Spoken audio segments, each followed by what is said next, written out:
ഒക്കെ അയാളായിട്ട് ഒരു ഫേസ്ബുക്ക് ഗ്രൂപ്പിലൂടെയുള്ള പരിചയം മാത്രമേ എനിക്കുണ്ടായിരുന്നുള്ളൂ.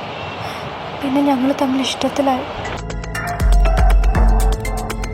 Nowadays, social media has become one of the easiest way to harass a person.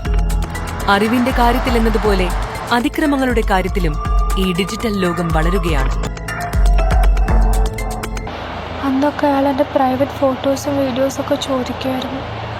അയച്ചില്ലെങ്കിൽ അയാളുടെ സ്നേഹവും കെയറിങ്ങൊക്കെ പോകുമെന്ന് പേടിച്ച് അയാൾ പറയുന്ന പോലെയൊക്കെ ഞാൻ ചെയ്തു കൊടുത്തു.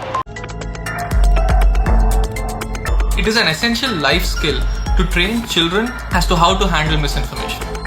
സംഭവിച്ചുകൊണ്ടിരിക്കുന്ന സൈബർ ക്രൈമുകളുടെ എണ്ണം ഓരോ ദിവസവും ഓരോ നിമിഷവും പെരുകുകയാണ്. ഓൺലൈനിൽ നന്നായി പെരുമാറുന്നവർ പുറത്തങ്ങനെ ആവണമെന്നില്ല. ലൈംഗികതയുടെയും വൈകൃതങ്ങളുടെയും ഒരു ലോകം അവിടെ നമുക്ക് ചുറ്റിലുമുണ്ട്. പിന്നെ അറിഞ്ഞത് അയാൾ മാരീഡ് ആണെന്നും അയാളെന്നെ ചീറ്റ് ചെയ്യായിരുന്നെന്നും. ഇപ്പോൾ ഞാൻ മുമ്പ് അയച്ചു കൊടുത്ത ഫോട്ടോസും വീഡിയോസൊക്കെ വെച്ച് എന്നെ ബ്ലാക്ക് മെയിൽ ചെയ്യാം.